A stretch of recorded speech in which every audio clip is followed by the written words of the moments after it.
I'm a hair mineral analysis expert. I have a background in functional medicine, and I educate people using HTMA testing to maximize health, erase debilitating symptoms, and gain energy.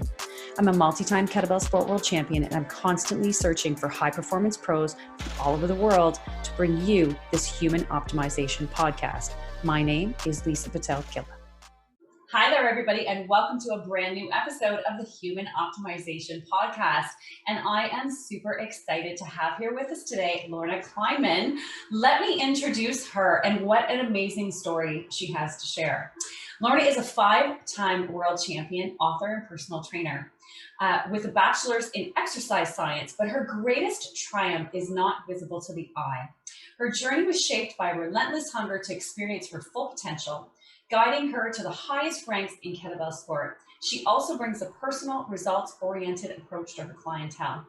As a child and young adult, Lorna suffered from debilitating asthma, making it impossible for her to play sports. After joining a gym in her late 20s, she began to partake in aerobics classes, boxing, and eventually running, conquering her asthma over the course of 9 years. I can't wait to hear all about that.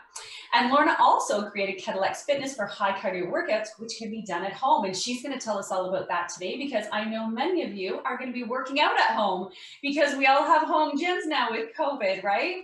So excited to hear about that too. So welcome, Lorna. Thank you, Lisa, for having me. It's great to be here and great to talk to you. Excellent. Yeah. And again, we have some amazing stories to share. And it's always so powerful when you have something personal that you've overcome. And to the extent that you have done, I really want people to understand that, because you're competing and doing things at a level that is so elite. And I really kind of want to start at the base of where that all became to be, because I think it is absolutely fascinating. So let's talk about that childhood struggle with asthma. Let's talk about the fact, that you couldn't even participate with other kids in sports. No. In grade school, it was recommended and required that we participate in after school sports. I was able to run around just a little bit, a few feet, maybe a minute or so or less, and then I would be hunched over because I really couldn't breathe, and my lungs were not strong enough to help me to run during basketball or recess or any of the games that I was playing. So it was quite challenging. I would just have to I was a start and stop kind of kid, and that's it. And I had a really hard time breathing. And there really wasn't much medication that the doctors would offer. I got allergy shots, and that was about it. I didn't have an inhaler until I was in my late 20s. So it was just something that I dealt with. And it was a struggle. I liked to move. I liked to, run around, but it was just a big handicap. Then in my 20s, I joined a local gym, and I started to take these high impact aerobics classes. Yeah. And where you were kicking and knees up and traversing the studio and doing hundreds of jumping jacks and straight into push-ups. And it was really fun because the teacher was very enthusiastic, and everybody was in great shape. Now, I was in my late 20s at that point, and the women in the classes were also my age or older, young moms, 30s, sometimes 40s. Mm-hmm. I couldn't keep up with them. I wanted to, so I'd go full force kicking and, running around the studio and doing grapevines and this and that. And within a minute or 90 seconds, I couldn't breathe. And I'd have to, retreat to the side of the studio, catch my breath.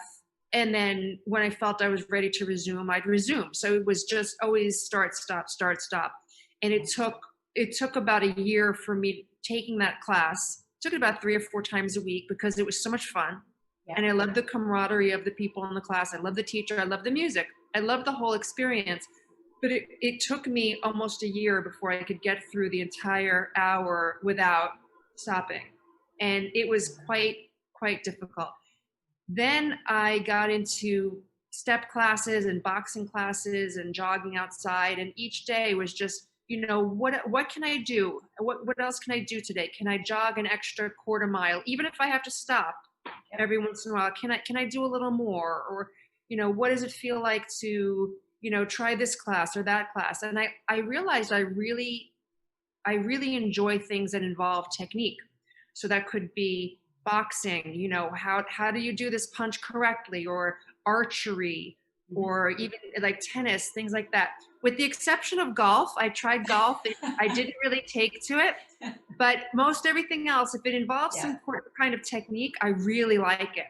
So over the course of all of these, of being a gym class junkie for a good 8 to 10 years, I slowly was able to overcome my asthma, not because that was my goal. It just happened as a result of really enjoying the classes. So when people want to work out, I say, you know what? If you don't want to spend money on a trainer, the best thing you can do is find a class that you love, because you'll be motivated to keep going back. Oh, absolutely. I can't agree with you more. And that's why I always say, if you don't love it, like, do something you love. If you're doing it just because you feel you have to, then that's not emotionally supportive to your health either, right? Energetically. And so that's a Right. really good point. And so that's incredible, just with that background in fitness, being able to kind of work your way up slowly, right?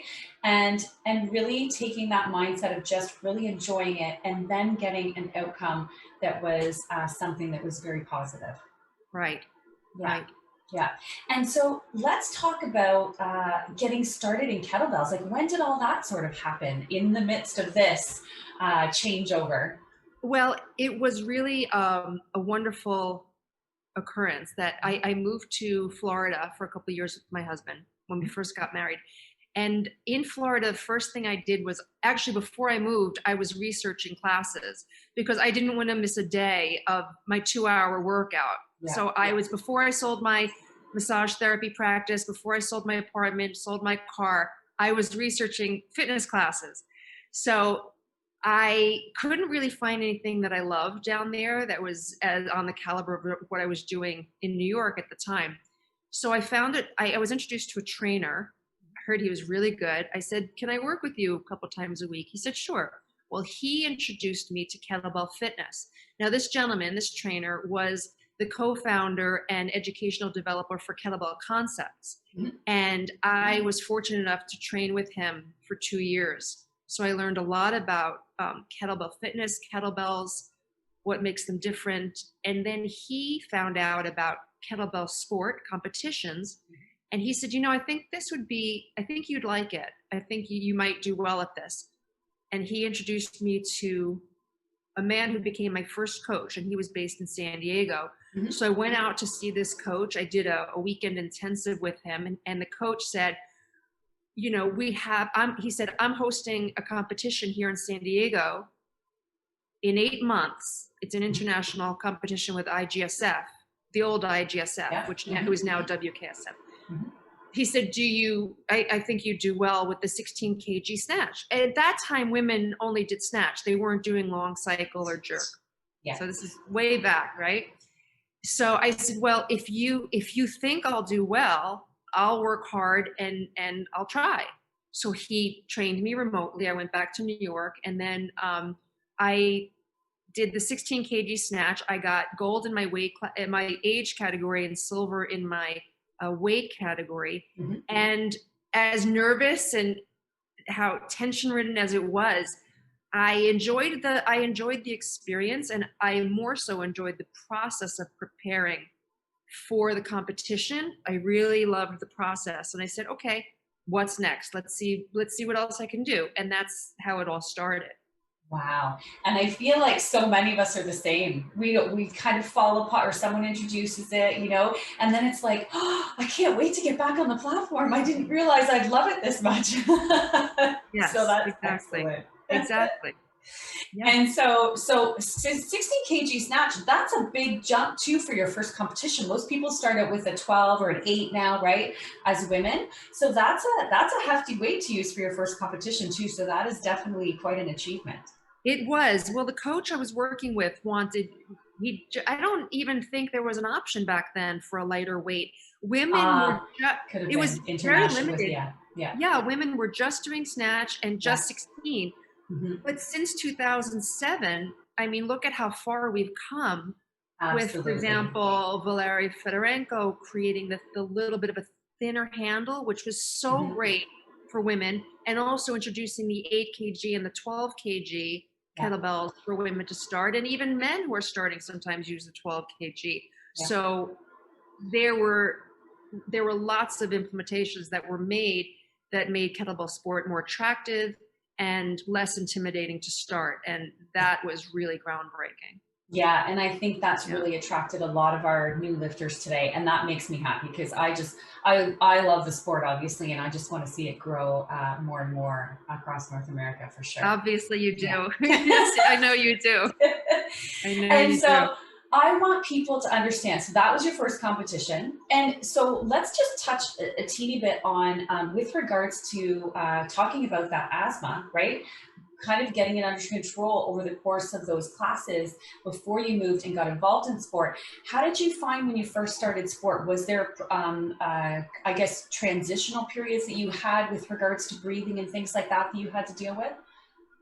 It wasn't too bad because Oh, when I good. started kettlebell training for kettlebell sport, my conditioning was already very good because of Got it. all those years of 2 hours a day at the gym Yeah. taking, whether it was step class or boxing. The boxing really stepped it up a notch. I think boxing is one of the best conditioning you know, Yeah. workouts you can do and training. So Yeah. you're jumping rope, you're running stairs, you're hitting the bag, you're hitting pads, you're doing push-ups. So that really brought my conditioning to another level. So once I started training, it was more about specific endurance, grip endurance, learning the technique, which never ends. Right. But my conditioning at that point and my breathing was okay. Good. So at least I had that under my belt. And then, it's just a matter of learning all the other elements. Yeah, absolutely. Right. And so currently, I mean, you're now competing or have been for quite some time at the professional level. So I really want you to get into that, explain to everyone who's potentially watching and everyone who's listening what that really means and the weights that you're using. So now, currently, the past 4 or 5 years, I've been training to make progress with the 24 kg, which is Yeah. the 53-pound belt. Mhm. And, the process never ends. There was a point last year where I was doing everything I thought right. And I've deconstructed and reconstructed the technique in every possible conceptual way you can, whether it's the way you place your stance or your footwork or the way the hips move or the way the acceleration pull moves or the way you fixate, the way you drop. I've tried every single iteration.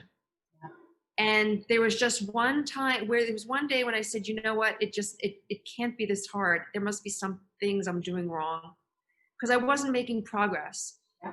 Some of it was the programming, the coach I was using. Some of it was the way I was breathing, some of it the way I was dropping. And I just tweaked a number of things. And then over the course of maybe 3 or 4 months, things just fell into place. And I made a huge PR from 136 in 10 minutes to 169 in 10 minutes, which I did in May and in June of this year. Yeah. And things just broke open finally. It took years, but it broke open. It's a long process. It is. And I think that's where some people get a little bit, maybe a little bit frustrated, but they have to be patient, right? A lot of times even, and for those of you listening, I really want you to understand. So 53 pounds, that is heavy when you're taking it from below your knees up over your head in one constant motion.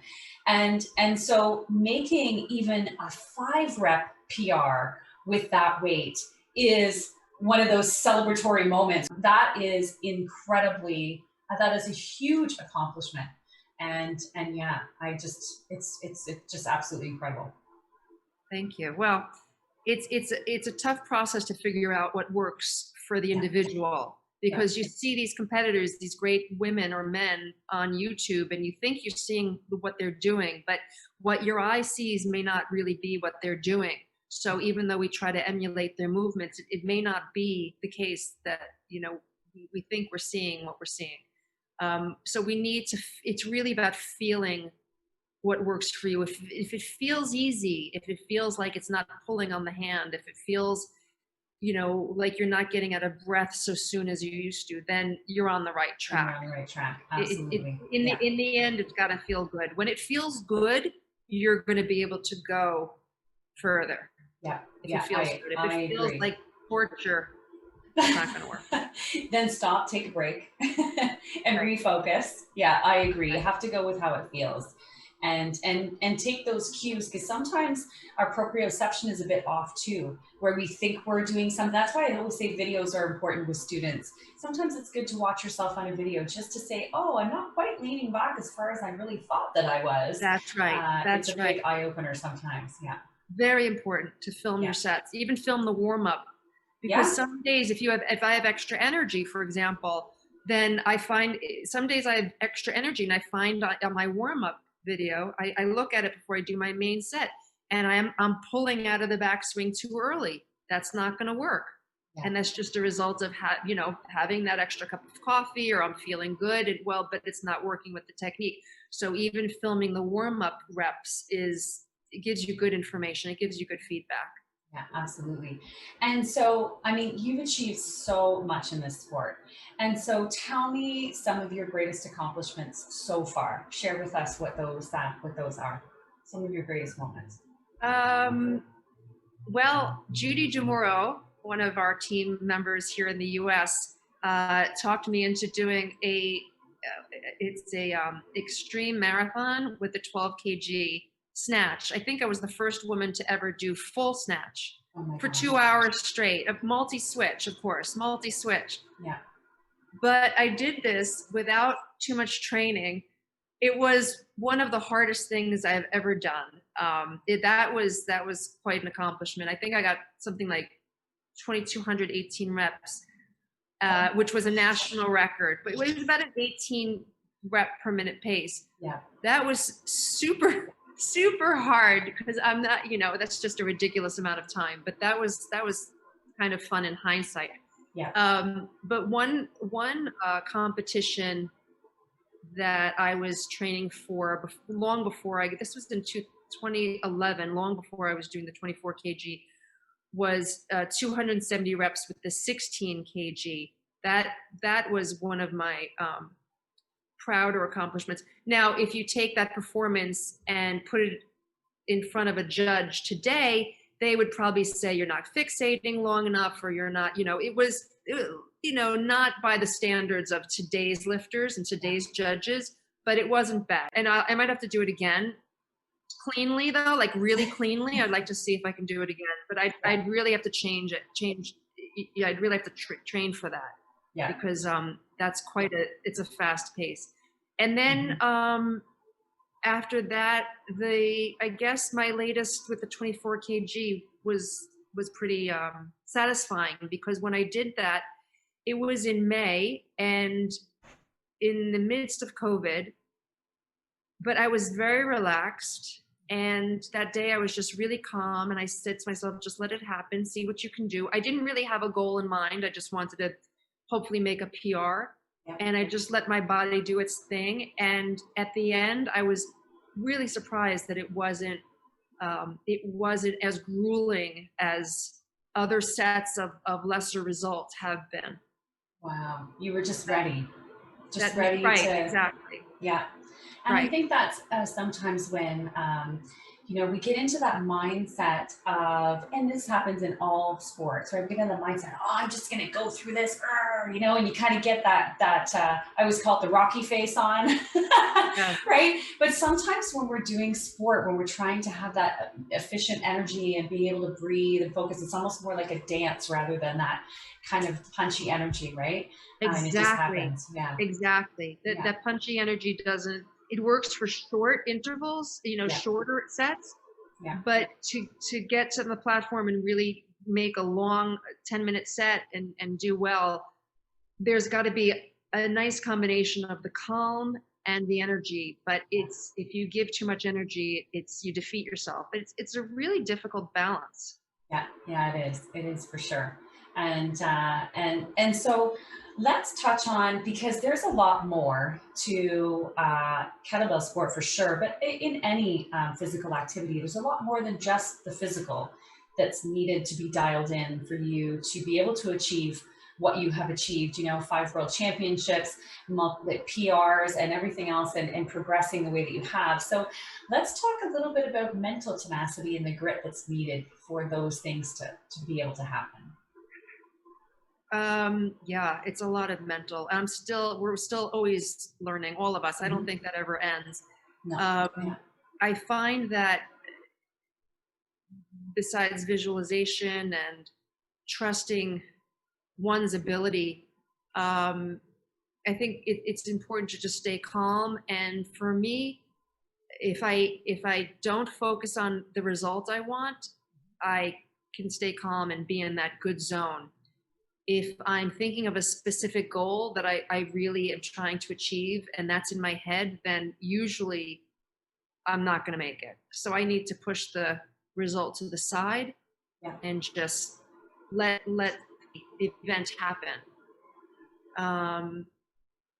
And I find that I'm doing the Wim Hof breathing, the breathing every morning for about 10 minutes. Yeah. And I love it. It helps to keep me calm, focused. And I've been doing that for about 8 months or 9 months. And I find it's really a great way to start the day. So I do that each morning. Amazing. And I just try to go now with trusting my body, trusting the training, and I just try to get out of my head. Yeah. Yeah. And so a little off topic, because you mentioned Wim Hof, because I remember I did the Wim Hof seminar and I loved it. It was great. The 2 minutes in the tub, I was like, can I stay in here? Because it's actually getting warm. Really? And so Wow. did you do the dip? Yes. The first day was 2 minutes. Yep. And the second day was 3 minutes. I didn't want to stay, but I was able to bear it. It was okay, you know. It's really miraculous what the brain can do, and the breath, and how it calms you, and just you can withstand almost anything. It's amazing. I recommend it to so many people.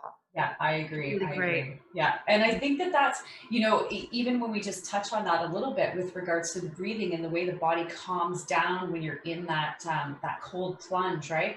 It almost is like when you're on the platform where you have to kind of settle in and then everything just starts flowing, right? But yeah, I love that. Right, exactly. That was definitely a worthwhile seminar for me, and I plan on doing it again. I really enjoyed it. I did for sure. Yeah, I'd like to do it again too.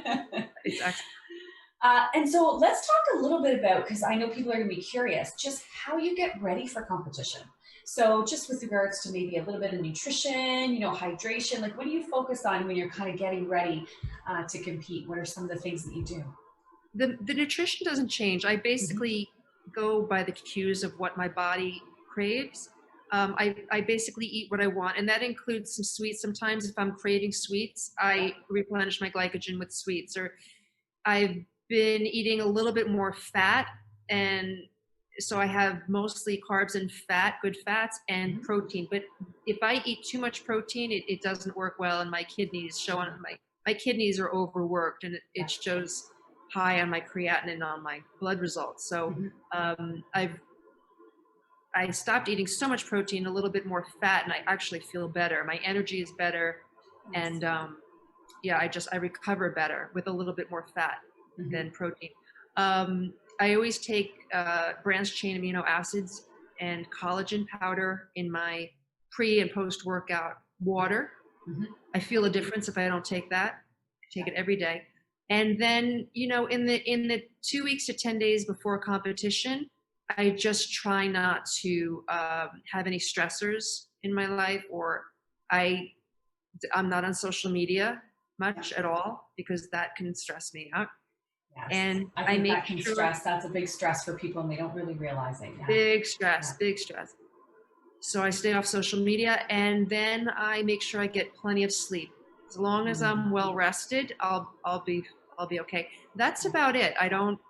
There's nothing else special that I do. It's just resting and reducing the stress levels. Nice. Well, yeah, and you know what? That is the foundational baseline of any practicing healthy habits for sure. And you've touched on them all there. So I think that's really important. And branched chain amino acids, always a good addition, and collagen as well, for sure. Yep. And so what's next for you? What's next on the agenda? What are we going to be able to say, okay, we're ready. What's Lorna going to do next? What's next? Well, I want to get my numbers up with the 24 kg. That's always going to be my mission until I get sick of it. I don't know when that's going to happen, but I until I get sick of it, I'm going to be working with the 24 kg. And another milestone I'd like to hit is 180, which would be 11 reps from my current PR. Yeah. And so it's just keeping a little bit of a faster pace and just staying calm. And I think it can be done. And I'm going to work toward that. That's amazing. Amazing. So that's the one. And so we mentioned at the beginning that you are the creator of KettleX, which you can do at home. So I want to talk a little bit about that. Tell us about the program, where your inspiration came from, and then how it works for people.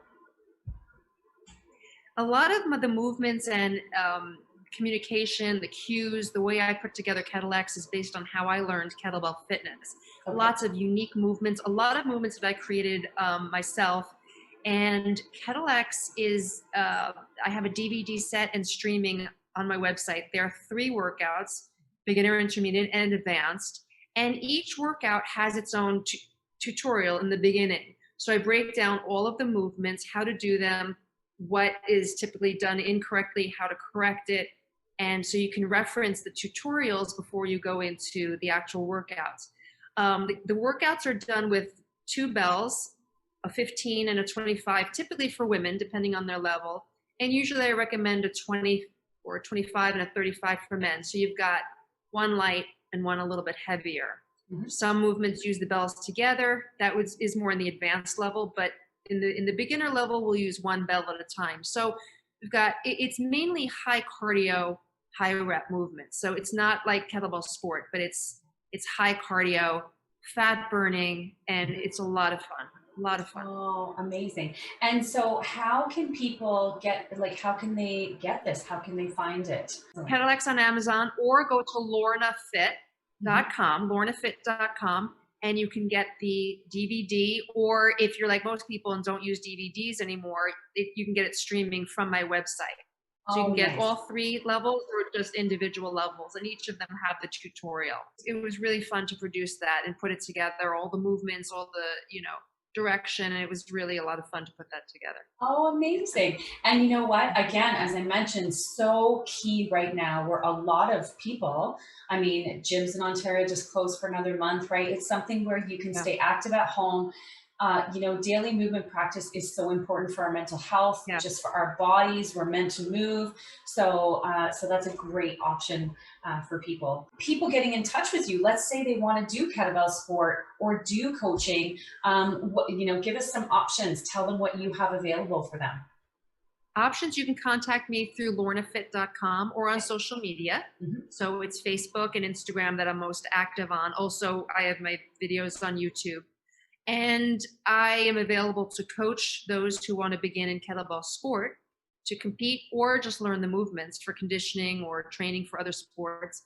And I'm also available for general population training, general fitness training. It doesn't have to be kettlebells. It can be bands, dumbbells, body weight, whatever you'd like. You want to do it in person? I'm here in Connecticut now, in Stamford.